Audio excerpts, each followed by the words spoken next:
Very good morning students. The Jupiter classes में आप सभी लोगों का हार्दिक अभिनंदन। मैं गौतम सर आपके लिए आज बायोलॉजी क्लास डीएनए से रिलेटेड है, डीएनए के कुछ टॉपिक है वो आपके बीच साझा करने आया हूँ।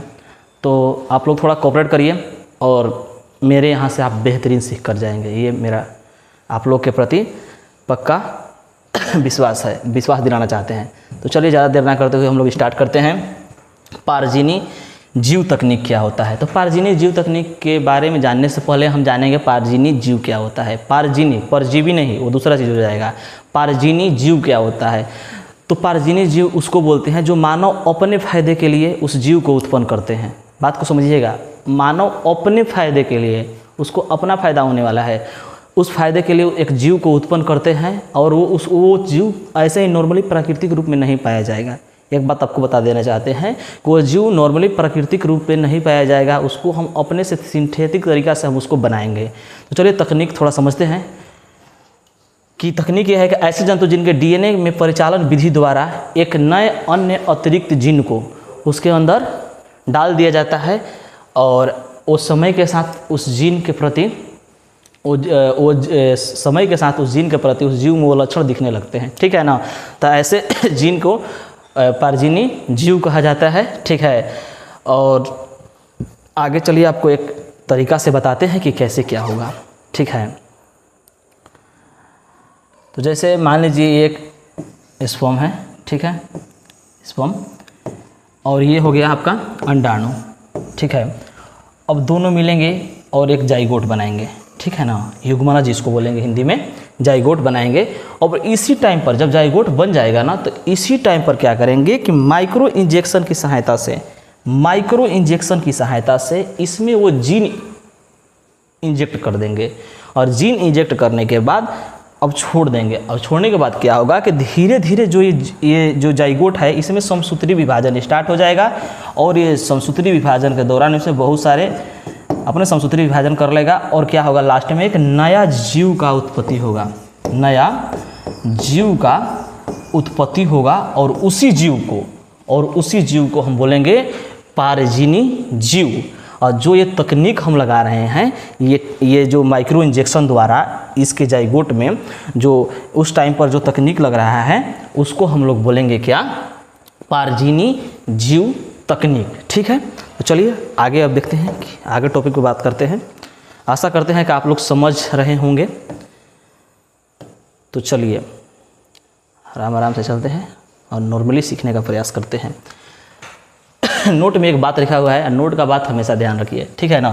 तो 1981 में क्या हुआ था कि एक नाम था रिचर्ड पीटर, ठीक है ना, एक वैज्ञानिक थे जिनका नाम था रिचर्ड पीटर। उन्होंने एक सुपर माउस बनाया था, एक चूहा बनाया था, सुपर माउस जिसका नाम रखा था, ठीक है ना। उसमें उन्होंने क्या किया था कि जो मानव जो है ना, ह्यूमन ग्रोथ हार्मोन लिखा होगा HGS, देखिए यहाँ पर लिखा गया है, एक मिनट थोड़ा सा सिलेक्ट, देखिए HGS लिखा गया है ना, तो ह्यूमन ग्रोथ हार्मोन्स, ठीक है ना, उसको एक चूहे में इंजेक्ट कराया था, जो अभी पीछे जो बताए ना उसी ढंग से, ठीक है ना, इंजेक्ट करा कर क्या किए थे, एक सुपर माउस बनाए थे। और वो चूहा क्या था कि उस चूहा में ह्यूमन ग्रोथ हार्मोन्स अपने आप बन रहा था, ठीक है ना, उस चूहा में ह्यूमन ग्रोथ हार्मोन्स बन रहा था। तो इस तरह से ये रिचर्ड पीटर ने फर्स्ट बार ये कार्य किया था, ठीक है। और अभी के समय में 95% पारजीनी जंतु चूहे ही हैं। बता देना चाहता हूँ कि अभी के समय में, वर्तमान समय में 95% चूहों पर ही शोध की जाती है, ठीक है। तो देखिए एक डायग्राम है यहाँ पर, हमको डायग्राम के माध्यम से आपको हम बताना चाहेंगे कि देखिए ये हो गया एक अंडाणु, इधर हो गया स्पर्म, ठीक है ना, दोनों का एक जाइगोट बनाए, ठीक है।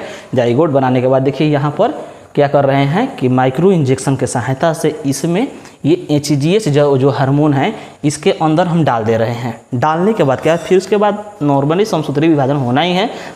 समसूत्री विभाजन होने के बाद ये चूहे के अंदर वो चीज़ बन रहा है, ठीक है ना। अब इस चूहा जो अपने बच्चे को जन्म देगा तो उसमें वो चीज़ आएगा, ये नहीं कि इस चूहा में आएगा बाबू, बात को समझिएगा। इस चूहा के अंदर ये जाइगोट बना है, ये चीज़ हम किए हैं ना इस चूहे के अंदर, ये नहीं कि इस चूहा में होगा। अब क्या होगा कि ये जो चूहा लोगों का जन्म देगा ना, ये जो चूहों को जन्म देगा, उस चूहा में ये चीज़ दिखेगा, ठीक है ना। अब देखिए इसमें जो है, देखिए फाउंडर माउस, इधर भी फाउंडर माउस है, मतलब इस माउस में वो चीज़ दिख रहा है। और देखिए इधर एक फेलियर हो गया है, दिखा गया है, बहुत अच्छा डायग्राम है, उससे आप बहुत बेस्ट समझ सकते हैं, ठीक है ना। तो चूहा एक फेलियर हो गया, मतलब क्या है कि उसमें वो जीन नहीं आया, तो ऐसा होता है, ठीक है। अब थोड़ा सा जानते हैं कि पारजीनी या ट्रांसजेनिक जंतु बनाने से क्या लाभ है। बहुत बढ़िया है बात। कोई काम कर रहे हैं तो समझेंगे ना जी कि उस काम करने से हमको क्या फ़ायदा है। हम पढ़ा रहे हैं तो मेरे से कुछ फ़ायदा, उससे कुछ फ़ायदा होना चाहिए ना, कि बच्चों का फ़ायदा थोड़ा मोड़ा मेरा भी कुछ फ़ायदा हो जाता है, ठीक है। तो चलिए लाभ क्या है, तो रोगों का अध्ययन, जी रोगों का अध्ययन तो नहीं मुनि समझते हैं, आप लोग भी समझने का प्रयास करिएगा कि देखिए रोगों का अध्ययन कैसे होगा। आप लोग सोच रहे हैं कि मान लीजिए पारजीनी जीव बनाकर हम किसी रोग का अध्ययन कैसे करेंगे, तो चलिए बात बताते हैं कैसे करेंगे। तो पारजीनी जीव बनाएंगे। अब समझते हैं कि मान लीजिए कोई चूहा है, ठीक है ना। अब सोचेंगे कि मान लीजिए उसमें मलेरिया की, मान लीजिए कोई व्यक्ति है उसमें मलेरिया का बीमारी है, ठीक है। अब हम सोच रहे हैं कि उस मलेरिया की बीमारी जो है उस चूहे में कैसे आया। तो थोड़ा समझे कि मान लीजिए समझ सकते हैं कि ये जीन के माध्यम से ये चीज़ आ रहा है, ये जीन के माध्यम से आपके शरीर में मलेरिया का बीमारी आ रहा है। तो क्या करेंगे, आपके वाला वो जीन को निकाल कर उस चूहा में इंजेक्ट करेंगे। समझिएगा बात को, थोड़ा सा बात समझने वाला है, ठीक है ना। आपका जो जीन है उसको निकाल कर उस चूहे में उस जीन को इंजेक्ट करेंगे, और जीन इंजेक्ट करने के बाद अगर वो चूहा में मलेरिया का बीमारी आ गया तो हम कह सकते हैं कि यही जीन जो है मलेरिया का उत्पादन कर रहा है, आपके बॉडी में मलेरिया ला रहा है। तो क्या हो गया कि रोगों को अध्ययन में हम पारजीनी जीव का उपयोग करते हैं। समझ रहे हैं बात को ना, किसी रोग के अध्ययन में, ठीक है।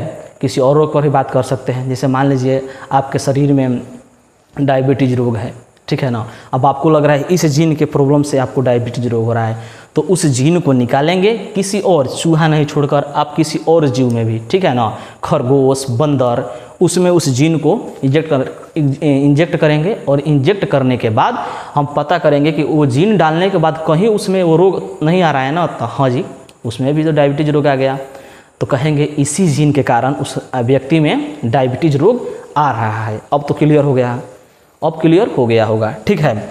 और दूसरा का क्या है, तो आपका एक ये वाला ख़त्म हुआ, ठीक है ना। थोड़ा सा इसको, आपका ये वाला एक ख़त्म हुआ। अब चलते हैं जैविक उत्पाद। चलिए जैविक उत्पाद दूध के लिए रोजी गाय, इसको आप 100% याद रखिएगा बाबू। 12 क्लास के अगर आप छात्र हैं, अगर इस चीज़ को देख रहे हैं तो ये चीज़ आपके लिए VVI है, ठीक है ना। VVI वेरी वेरी इंपॉर्टेंट, ठीक है। तो रोजी गाय एक ऐसा गाय बनाया गया था कि वो जो गाय थी, जो उससे पहले, तो मान लीजिए शुरुआत करते हैं इधर से, कि जैसे मान लीजिए गाय है वो नॉर्मली अपना दूध देती है, उसमें जो पोषक पदार्थ होता है वो अपना गाय का होता है। तो हम ये भी जानते हैं कि मानव के जो छोटे छोटे बच्चे होते हैं उसके लिए उसका पौष्टिक जो आहार है माँ का दूध ही है, ठीक है ना। समझ रहे बात को ना, पौष्टिक आहार सर्वप्रथम माँ का दूध ही है। माँ का दूध से बढ़िया कोई बेस्ट दूध ही नहीं है। बाज़ार में बहुत सारा दूध मिलता है, अमूल दूध पीता है इंडिया, ऐसा कुछ भी नहीं है, ठीक है ना, कोई नहीं पीता है, अब बस वो प्रचार प्रसार है, ठीक है। तो सबसे अच्छा माँ के लिए जो दूध है वो है, बच्चे के लिए जो दूध है वो माँ का ही दूध होता है, ठीक है ना। अब जानते हैं कि वो दूध पर क्या शोध किया गया। तो एक गाय को लाया गया, ठीक है। अब उसमें ये पारजीनी जो है तकनीक अपनाई गई। क्या किया गया, उस गाय में जब फर्टिलाइजेशन का जब समय आया, युग्मनज जब रेडी हो रहा था, तो उस समय क्या किया गया कि जो जीन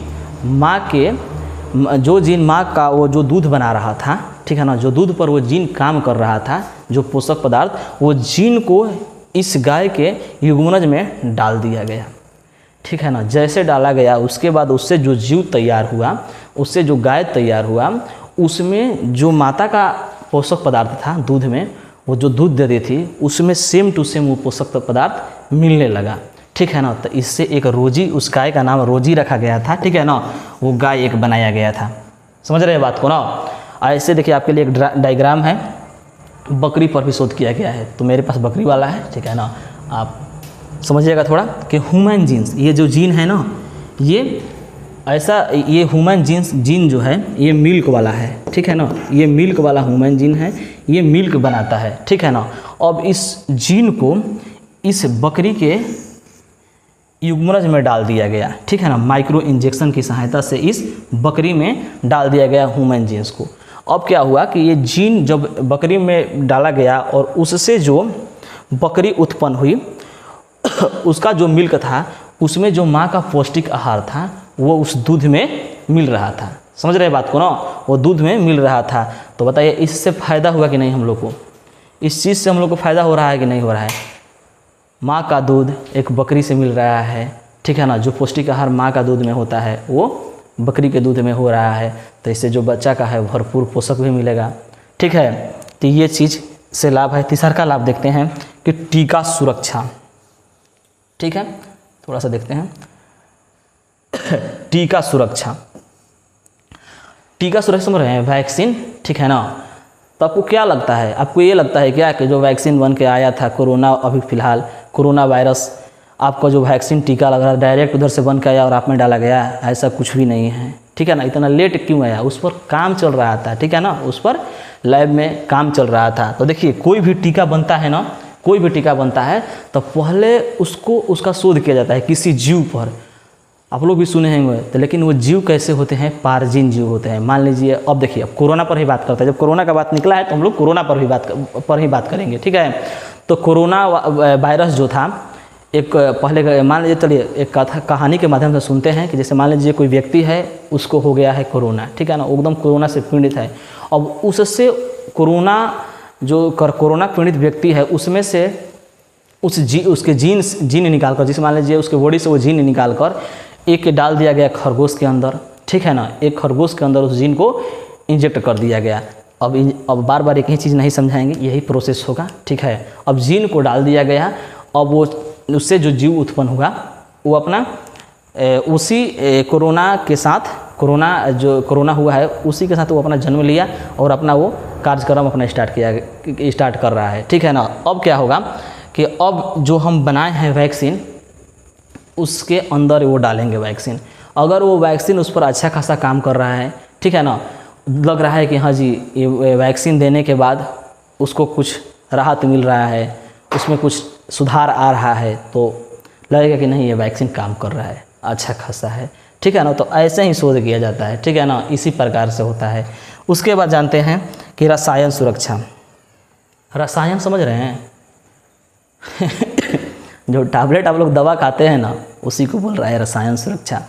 आप दवा खाते हैं ना सर दर्द के लिए, ये चीज़ वो पैरासीटामोल, ये रसायन सुरक्षा। तो आपको क्या लगता है कि रसायन उधर से बन के आया फार्मेसी से और आपको डायरेक्ट मिल गया? ऐसा कुछ भी नहीं होता है। कोई भी जब नया दवा बनता है तो पहले पारजीन जीव पर उसका उपयोग किया जाता है कि कहीं कुछ इसका साइड इफ़ेक्ट्स वगैरह हो रहा है कि नहीं हो रहा है, ठीक है ना। तो पहले इसका किसी पारजीन जीव पर इसका उपयोग किया जाता है, ठीक है ना, तब आपके बीच आप मार्केट में आता है, तब आप यूज करते हैं। कोई साइड इफेक्ट हुआ तो आपको सब पहले ही बोल देगा डॉक्टर कि घबराइएगा मत, ये इंजेक्शन चाहिए, दवा लेने के बाद आपको थोड़ा सा चक्कर जैसा आएगा, ठीक है ना, चक्कर समझ रहे हैं ना, घुमरी जैसा आएगा, उस तरह से आपको पहले ही डॉक्टर आपको ऐसे कर देगा, ठीक है ना। अब आगे जानते हैं इसका उपयोग। हाँ, एक और बात लड़कियों के लिए खासकर होगा, लड़कियाँ ध्यान से देखेगी, ठीक है ना, क्योंकि ये चीज़ लड़कियों से रिलेटेड है, हम लड़के ऐसे ही स्मार्ट लगते हैं। तो इसका उपयोग कॉस्मेटिक सामान समझ रहे हैं ना, देखिए लिखा गया है kajal, powder, lipstick, cream, shampoo, eyeliner, आँख के अंदर जो आप लोग लगाती हैं आईलाइनर्स, इन्हीं सब परजीवी जंतुओं पर टेस्ट किए जाते हैं। तो जानते हैं जितना भी ये सारा कॉस्मेटिक सामान है पहले परजीवी जीव पर ही टेस्ट किया जाता है। जैसे मान लीजिए बनाकर कंपनी भेजा, आप उसको यूज कर लिया, आपके आंख में कुछ प्रॉब्लम आ गई, तो उस कंपनी को क्या करना पड़ेगा, वो कंपनी बैन हो जाएगा, कंपनी को बंद कर दिया जाएगा। समझ रहे हैं बात को। अब देखिए लिपस्टिक्स वगैरह, अब मान लीजिए वो बंद कर आया, उस कंपनी से आप लिपस्टिक यूज कर रहे हैं, तो लिपस्टिक यूज करेंगे तो क्या होगा, मान लीजिए कुछ प्रॉब्लम है लिपस्टिक में, तो आपका जो है लिप्स वगैरह सब खराब हो जाएगा, ठीक है ना, तो उस कंपनी को बैन कर दिया जाएगा, उस कंपनी को बंद कर दिया जाएगा। तो पहले ये सब जो जितना भी कॉस्मेटिक सामान है वो सारा चीज़ पहले परजीवी जीव पर टेस्ट होते हैं तब आपके बीच मार्केट में आते हैं, ठीक है ना। संदेह नहीं करना है कि लगाने के बाद कुछ होने वाला है, ठीक है ना। सब ये टेस्ट किया हुआ चीज़ रहता है। लेकिन हाँ, अच्छा कंपनियों का, अब ये नहीं कि 2 रुपये 5 रुपये वाला, ये तो बस ऐसे ही बन जाता है। आप अच्छे, जैसे मान लीजिए आता है ब्लू हेवेल्स का, तो ये सब अच्छी अच्छी कंपनियाँ हैं, अच्छा पैसा कमा रही है। हिमालय का, ये सब अच्छे अच्छे पैसे कमा रहे हैं। पॉन्ड्स का, ठीक है ना, पॉन्ड्स वाइट ब्यूटी करके बहुत सारी क्रीम आती है, तो वो सब चीज़ का हम बात कर रहे हैं। 2 रुपये 4 रुपये जो मिलता है, ये सस्ता वाला ये सब नहीं करता, ये सब का बस का बात नहीं है। इसका कितना भी कंपनी बंद हो जाए, इसको कोई लेना देना नहीं है, ठीक है ना। चलिए आगे चल